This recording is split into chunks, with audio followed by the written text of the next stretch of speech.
Can you imagine what it must be like to grow up from infancy until you're a grown man in your 30s and you've always stuttered? You've never been able to speak as swiftly, as quickly as other people because you stutter so much.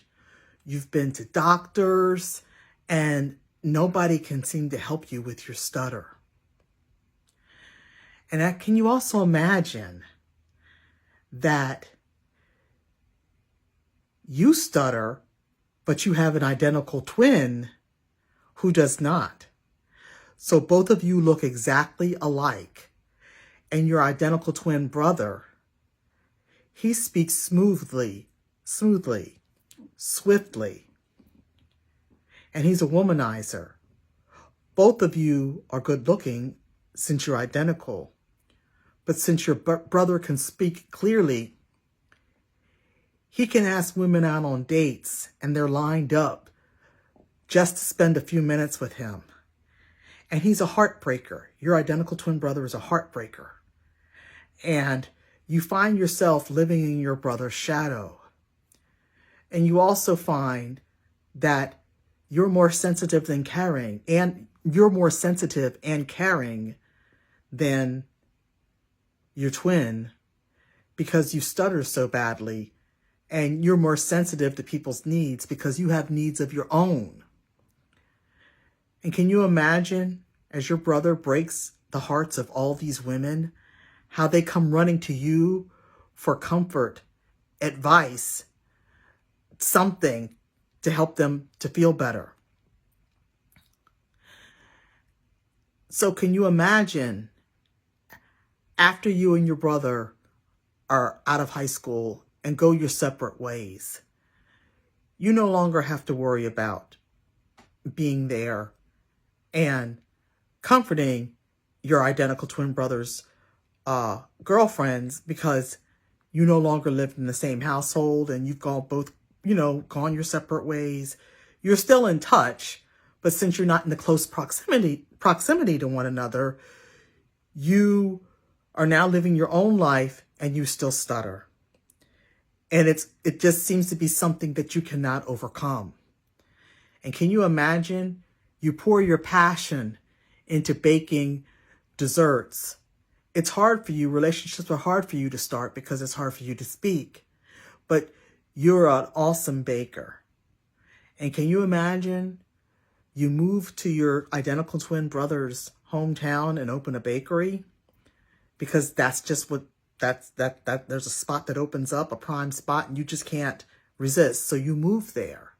And when you've opened your bakery, you've just opened up, a beautiful woman comes storming in, yelling and screaming at you, wondering why you've come back to town to torment her. And then she stops and looks at you and realizes that you're not the person that she thought you were. She thought that you were the person that she was in love with. And actually, you're his twin who stutters. She realizes her mistake and she's stunned because she didn't realize that her ex actually had a twin brother. And you find yourself in the position of comforting your identical twin brother's cast-offs. You're there to comfort this person. It's a role that you have not had to do since high school. And then you find yourself falling for this beautiful woman and you want to ask her out on a date, but you don't know if you can. You stutter too bad. What are you going to do? You need to read Sugar and Spice. It is a good book. To find out what happens next, read Sugar and Spice. It's a Christmas story. It's a novella. It's not very long. It's available in paperback, ebook, audiobook, and go to Amazon and you can see so many 5-star reviews and ratings for this wonderful Christmas story. You will love it. You'll fall in love with the cinnamon roll hero. You have a strong heroine who's got a goal and she has goals to fulfill, and so does he. And along the way, they're together, trying to make their way through their problems, trying to find the way through their problems. So read this. It's a good one. Have a good day. And thanks for listening to this video in its entirety.